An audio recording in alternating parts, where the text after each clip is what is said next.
وَلَقَدْ يَسَّرْنَا الْقُرْآنَ لِلذِّكْرِ فَهَلْ مِن مُّدَّكِرٍ۔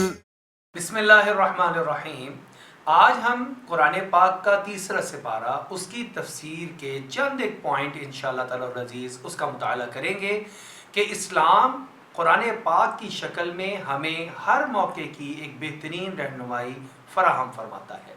سب سے پہلی آیت مبارکہ جہاں سے آغاز ہوتا ہے وہاں پر اللہ رب العزت نے ایک انسان کے ذہن کو کلیئر کیا، ارشاد فرمایا کہ سارے کے سارے انبیاء علیہ السلام ہمارے بھیجے ہوئے ہیں اور سب کے درجوں میں فرق ہے۔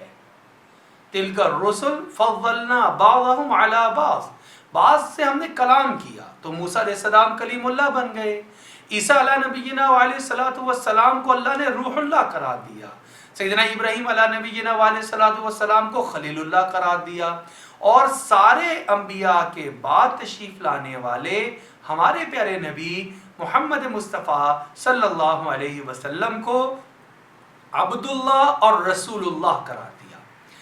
اللہ رب العزت نے یہ جو فرق رکھا ہے یہ اللہ کا اپنا مقرر کردہ اور اپنا بیان کردہ ہے۔ کسی انسان کو اس بات کی اجازت نہیں ہے کہ وہ کسی نبی، کسی رسول، ان کے درجات کو اپنے طور پر طے کرنے کی کوشش کرے۔ ہمیں کیا حکم دیا گیا کہ ہم لوگ اسلام کے احکامات کی پیروی کریں، اس کو فالو کریں، اعمال کریں۔ یہ علمی اور اس طرح کی بحثیں جس میں اونچ نیچ دکھانا مقصود ہو، اس سے اپنے آپ کو بچا لیں۔ آپ صلی اللہ علیہ وسلم کو جو اللہ نے دین عطا فرمایا وہ مجموعہ ہے، اس کے اندر عبادات بھی ہیں، اس کے اندر معاشرت بھی ہے، معیشت بھی ہے، اخلاقیات بھی ہیں، حفاظت کے اعمال بھی ہیں۔ چنانچہ ایک اس صورت میں اور اس آیت اور اس سپارے میں ایک آیت آ رہی ہے جس آیت کو سیدنا ابو ہریرہ رضی اللہ تعالیٰ روایت کرتے ہیں کہ نبی اکرم صلی اللہ علیہ وسلم نے ارشاد فرمایا کہ سورۃ البقرہ میں ایک آیت ایسی آ رہی ہے کہ جو پورے قرآن پاک کی سردار ہے، اور پھر اس کے بعد فرمایا کہ وہ کون سی آیت ہے؟ وہ آیت الکرسی ہے، اللہ لا الہ الا هو الحی القیوم، اور یہ پوری آیت مبارکہ نسائی کی روایت کے اندر موجود ہے کہ نبی اکرم صلی اللہ علیہ وسلم نے ارشاد فرمایا، جس کا مفہوم یہ ہے جو انسان اس کو روزانہ اپنے گھر میں پڑھتا ہے اللہ رب العزت اس کے گھر سے شیطان کو نکال دیتے ہیں۔ ایک اور روایت کے اندر آتا ہے کہ نبی اکرم صلی اللہ علیہ وسلم نے ارشاد فرمایا جس کا مفہوم یہ ہے کہ جو ہر فرض نماز کے بعد اس کو پڑھتا ہے وہ اس کے اور جنت میں داخل ہونے میں صرف موت کے آنے کی دیر ہے اور فرق ہے۔ لہٰذا آیت الکرسی کو اپنی زندگی کا حصہ بنانا چاہیے۔ ایک اور بات جو یہاں پر ساتھ ہی ذکر کی گئی ہے وہ یہ ہے کہ اسلام کے داخل ہونے کے اندر کسی قسم کا کوئی جبر، کوئی اکراہ، کوئی زبردستی نہیں ہے۔ لا اکراہ فی الدین، دین کے اندر داخل ہونے میں کوئی جبر، کوئی پابندی، کوئی زبردستی نہیں ہے۔ لیکن یہ یاد رکھیے جب انسان دین میں داخل ہو جاتا ہے تو پھر اس نے چند چیزیں لازم قرار دی ہوتی ہیں، وہ ان کا فرض ماننا اور ان پر عمل کرنا یہ لازمی ہوا کرتا ہے۔ اس کی ایک بڑی عام سی مثال ہے کہ اگر میں کسی ملک میں داخل ہونا چاہتا ہوں، سعودی عرب میں داخل ہونا میرے اوپر فرض نہیں ہے، اس میں کوئی زبردستی نہیں ہے، لیکن جب میں سعودی عرب کے اندر داخل ہو گیا اب سعودی قوانین کی پاسداری کرنا مجھ پہ لازم ہے۔ ایک مغالطہ پیش کیا جاتا ہے کہ ایک مسلمان ہے، نماز پڑھتا ہے تو پڑھے، نہیں پڑھتا نہ پڑھے، اس لیے کہ دین میں اکراہ نہیں ہے، جبر نہیں ہے۔ یہ غلط تصور ہے، اس تصور کو درست کرنے کی ضرورت ہے۔ اسلام کے اندر داخل ہونے میں کوئی زبردستی اور کوئی جبر اور کوئی اکراہ نہیں، لیکن اس میں داخل ہو جانے کے بعد اس کے تمام تر احکامات کو ماننا یہ انتہائی ضروری ہے، جیسے کہ ہم اپنی دنیا کے اندر قوانین کو دیکھتے ہیں۔ سیدنا ابراہیم علیہ نبینا علیہ السلام کا قصہ بیان ہوا ہے، وہاں پر جھگڑا ہی نمرود کے ساتھ یہ تھا کہ نمرود کہتا تھا اس دنیا کا رب میں ہوں، ابراہیم علیہ السلام فرماتے تھے کہ اس دنیا کا رب اللہ ہے۔ الم تر الی الذی حاج ابراہیم فی ربہ ان آتاہ اللہ الملک، کیا آپ نے دیکھا نہیں ابراہیم سے ایک ایسا شخص جھگڑا کر رہا تھا جس کو ہم نے بادشاہت عطا فرما دی تھی ظاہری طور پر، اور وہ کیا کہہ رہا تھا جب ابراہیم علیہ السلام نے فرمایا کہ اللہ زندہ بھی کرتے ہیں تو مارتے بھی ہیں، تو اس نے کہنا شروع کیا اذ قال ابراہیم ربی الذی یحیی و یمیت قال انا احیی و امیت. تو پھر ایک اور طریقے سے سمجھانا پڑا. ابراہیم علیہ السلام نے فرمایا قال ابراہیم فإن اللہ یأتی بالشمس من المشرق فأتی بها من المغرب، تو مغرب سے لے آ. فبہت الذی کفر، اب کافر کے پاس کوئی جواب نہیں تھا. یہ بات سمجھنے کی ہے کہ احکامات کو پورا ماننا جس میں حقوق اللہ بھی ہیں حقوق العباد بھی ہیں، یہ انتہائی ضروری امر ہے، اس کے بغیر ہمارا گزارا نہیں. دوسرا پوائنٹ جو بڑا اہم ہے وہ اس پارے میں انفاق فی سبیل اللہ، خرچ کرنا اللہ کے راستے میں. خرچ کرنے کا معیار کیا ہے؟ خرچ تو ہم کرتے ہی ہیں، لیکن اسلامی اور قرآن کی تعلیمات کیا ہیں؟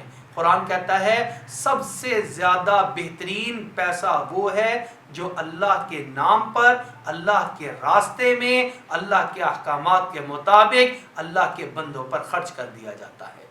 اس کا اجر کتنا بڑھ جاتا ہے؟ فرمایا مثل الذین ينفقون اموالهم فی سبیل اللہ کمثل حبہ، اس دانے کی مثال انبتت 7 سنابل فی کل سنبلۃ 100 حبہ، جس میں سے ایک بالی، ہر بالی کے اندر 100 دانے، گویا 1 روپیہ خرچ کرنے کا کم سے کم اجر و ثواب 700 گنا. اگلا جملہ سن لیجئے واللہ یضاعف لمن یشاء، اللہ جس کے لیے چاہے اس سے کئی گنا زیادہ بڑھا دیتا ہے. لہٰذا ہماری زندگی انفاق فی سبیل اللہ کے بغیر پوری نہیں ہوتی. وہ حدیث مبارکہ ہمارے سامنے رہنی چاہیے جس میں نبی اکرم صلی اللہ علیہ وسلم نے ارشاد فرمایا جو شخص کسی مسلمان کو لباس پہناتا ہے، جب تک وہ لباس یا اس لباس کا کوئی چیتھڑا، کوئی کپڑے کا ٹکڑا اس کے بدن پر رہتا ہے، یہ دینے والا اللہ کی حفظ و امان کے اندر رہتا ہے. اسی لیے جنت میں داخل ہونے والے جو اعمال اور صفات حدیث مبارکہ میں بتائے گئے اس میں یہ بھی ہے وَيُطْعِمُ الطَّعَامَ، بھوکوں کو کھانا کھلانا. تو یہ انفاق فی سبیل اللہ انسان کی زندگی میں انتہائی اہمیت کا حامل ہے. لیکن آپ کے علم میں ہونا چاہیے کہ خرچ تو کچھ لوگ کر رہے ہوتے ہیں، اس خرچ کا پورا اجر و ثواب لینے کے لیے جس طرح قاعدے قانون کے مطابق خرچ کرنا ضروری، ویسے ہی اس کی بعد میں حفاظت کرنا بھی ضروری.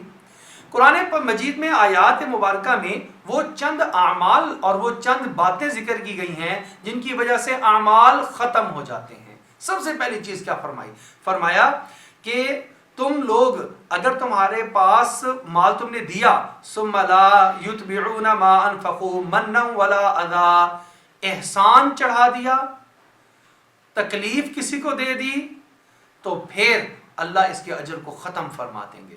لا تبطلوا صدقاتکم بالمن والاذى، احسان چڑھا کر یا انعام دینے کے بعد، احسان کرنے کے بعد اس کے اوپر اس کو تکلیف پہنچانے سے اپنے اعمال کے اجر کو باطل مت کرو. اور اگر انسان کے پاس نہیں ہے، کبھی ایسا بھی ہوتا ہے، تو قرآن نے اس کا بھی طریقہ بیان فرما دیا قول معروف ومغفرۃ خیر من صدقۃ یتبعها اذى. اگر آپ کے پاس نہیں ہے تو اچھے انداز سے ٹالیں، بھئی ابھی ہمارے پاس ہے نہیں، جب ہوگا تب دے دیں گے، یا اللہ کے لیے معاف کر دو، اللہ بھلا کرے. لیکن جھاڑنے کی، بعض اوقات آپ نے دیکھا ہوگا بعض سائلین کو جھاڑ دیتے ہیں، ڈانٹ پلا دیتے ہیں. وَأَمَّا السَّائِلَ فَلَا تَنْهَرْ، مانگنے والے کو جھڑکنا اس کی اجازت نہیں ہے. آپ نہ دیں اس کی اجازت ہے، لیکن آپ اس کو جھڑکیں، اس کو غصے ہوں، اس کی عزت نفس کو مجروح کریں، اس کی اجازت نہیں ہے. اسی میں آج کل ایک جدید چیز بھی آ گئی کہ ساتھ کچھ دے بھی رہے ہیں چھوٹی سی چیز اور اس کی تصاویر اور ویڈیو بھی بنا رہے ہیں جو بعد میں دکھائی جا رہی ہیں. یہ بھی ایک قسم کا احسان چڑھانے والی بات ہے، اس سے بھی اعمال ضائع ہونے کا خطرہ ہے. لہٰذا اگر تو کسی کی ترغیب کے لیے ہو کہ اور لوگ بھی دیکھیں گے اور لوگ بھی صدقہ کریں گے، خیرات کریں گے تو جائز، اور اگر صرف اور صرف اپنی نمود و نمائش اور ریاکاری ہو تو یہ عمل ناجائز ہو جائے گا. اس اللہ کے راستے میں خرچ کرنے یعنی انفاق فی سبیل اللہ میں سب سے بڑی رکاوٹ شیطان ڈالتا ہے. اور وہ کیا کہتا ہے؟ قرآن اس کو بیان فرماتا ہے الشیطان یعدکم الفقر ویأمرکم بالفحشاء، شیطان تمہیں ڈراتا ہے کہ فقر آ جائے گا، آج 100 روپیہ خرچ کر دو گے تو یہ پیسوں میں کمی آ جائے گی، اور تمہیں اسی فقر سے ڈرانے کی وجہ سے ناجائز طریقوں سے کمانے کے اوپر بھی آمادہ کر دیتا ہے۔ آپ دیکھ لیجئے، سود جتنے لوگ لیتے ہیں وہ فقر کی ڈر سے ہی لیتے ہیں، رشوت جو لوگ لیتے ہیں وہ فقر کے ڈر سے لیتے ہیں، چوری جتنے لوگ کرتے ہیں وہ اسی ڈر سے کہ میرے پاس پیسہ ختم نہ ہو جائے۔ حالانکہ اللہ ساتھ ہی فرما رہے ہیں واللہ یعدکم مغفرۃ منہ وفضلا، اللہ جل شانہ کیا بتا رہے ہیں؟ تم خرچ کرو، اللہ اس کے بدلے تمہیں اور عطا فرما دیں گے۔ قرآن مجید میں دوسرے مقام پر ارشاد فرمایا یمحق اللہ الربا ویربی الصدقات، جو سود کا مال آتا ہے، جس مال میں داخل ہوتا ہے، اللہ اس کو صفحہ ہستی سے مٹا دیتے ہیں، اور جس مال میں سے صدقہ نکال دیا جاتا ہے اللہ اس کی تربیت کرتے ہیں، اس کی پرورش کرتے ہیں، اور اس کو بہت بڑا تناور درخت بنا کر انسان کے کام کے لیے اس کے ساتھ کر دیتے ہیں۔ لہٰذا اس سے ڈرنا نہیں چاہیے، انفاق فی سبیل اللہ کو لازمی قائم کرنا چاہیے۔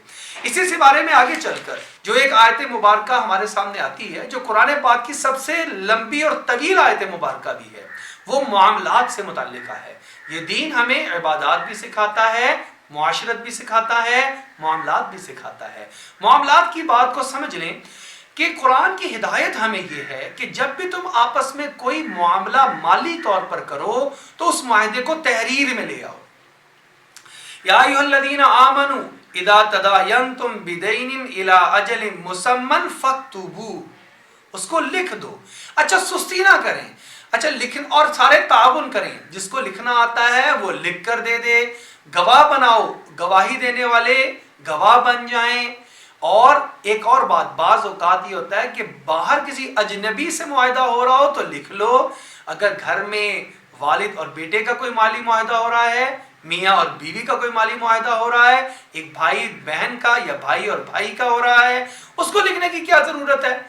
آپ دیکھیں قرآن نے کہا وَلَا تَسْأَمُوا أَن تَكْتُبُوهُ صَغِيرًا أَوْ كَبِيرًا إِلَىٰ أَجَلِهِ، مال تھوڑا ہو یا زیادہ ہو، اس سے لکھنے میں کبھی بھی تم لوگ سستی مت دکھانا، اور چاہے آپس میں گھر میں ہو چاہے باہر ہو۔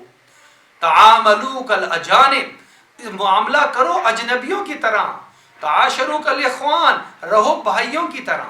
یہ بہترین اصول اور قاعدہ، لہذا یہ آج ہم طے کر لیں کہ جب بھی کسی سے کوئی لین دین کا معاہدہ ہو رہا ہو، مالی معاملہ ہو، اس کو ضرور تحریر میں لے کر آئیں گے۔ اور اگر آپ سفر کی حالت میں ہیں یا کوئی ایسے حالات ہیں جہاں پر آپ لوگ لکھ نہیں سکتے، تو قرآن نے اس کا بھی حل بتایا۔ قرآن نے فرمایا وَلَمْ تَجِدُوا كَاتِبًا فَرِهَانٌ مَقْبُوضًا، کوئی چیز رہن رکھ لو اور اس کے اوپر گواہ بنا لو۔ ایک چیز آپ نے رہن رکھی، 2 گواہ موجود ہیں جو اس بات کی گواہی دیں، جی ہاں اس نے اتنے پیسے لیے ہیں، اپنے علاقے میں جا کر واپس کر دے گا، اس کے بدلے میں یہ رہن میرے پاس چیز رہے گی، اب کبھی بھی جھگڑا نہیں پڑے گا۔ کتنا خوبصورت اصول اور ضابطے ہیں جو کہ مالی معاملات کے بھی اسلام نے عطا فرمائے ہیں۔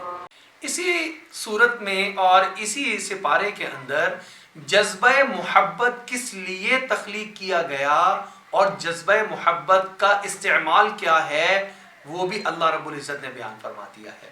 اب آپ یہ سمجھیں کہ جذبہ محبت بڑا پاکیزہ جذبہ ہے، اس کا استعمال بھی پاکیزہ ہی ہونا چاہیے۔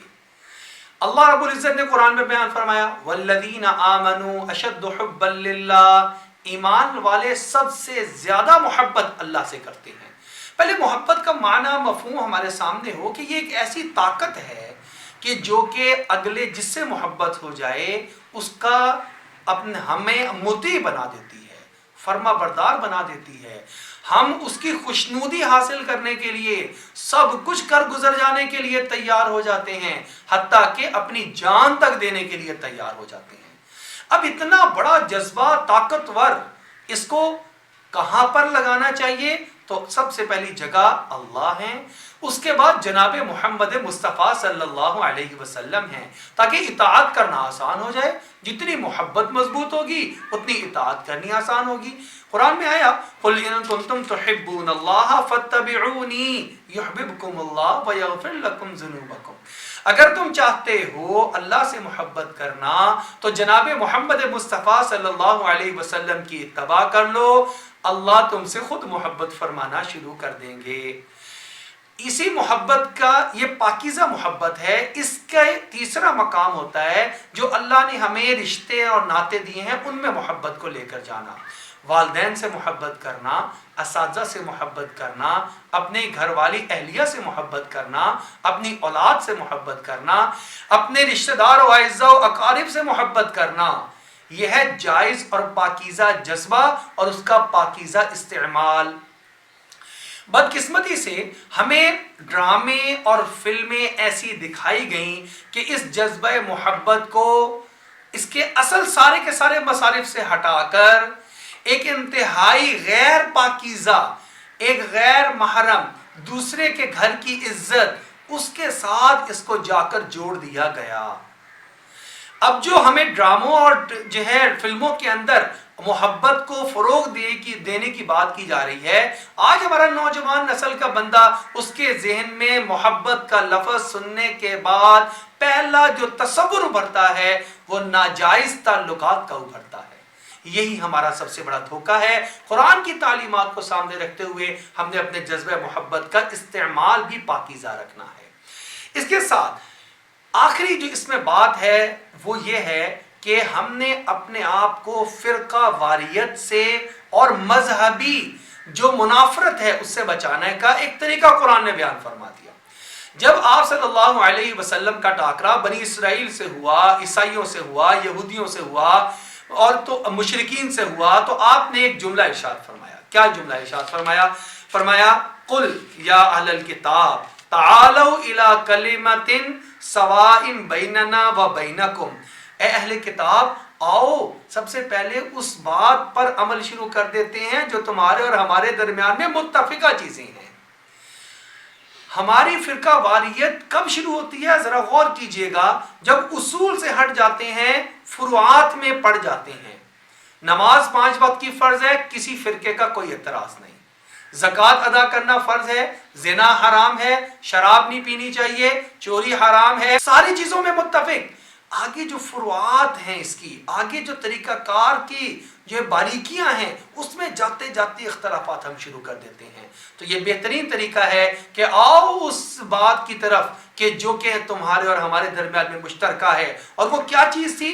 اللہ نے فرما دیا سب سے پہلی بات، اللہ نعبد الا اللہ، اللہ کے علاوہ اور کسی کی عبادت نہیں کریں گے۔ دوسرا کام ولا نشرک بہ شیئا، اللہ کے ساتھ کسی اور کو شریک نہیں ٹھہرائیں گے، نہ صفات میں نہ ذات میں۔ تیسری چیز ولا یتخذ بعضنا بعضا اربابا من دون اللہ، کسی کو اپنے میں سے اتنا بڑا لیڈر نہیں تسلیم کر لیں گے کہ اس کی بات کو فوقیت دے دیں اور اللہ کی بات کے مقابلے پر لا کر کھڑا کر دیں۔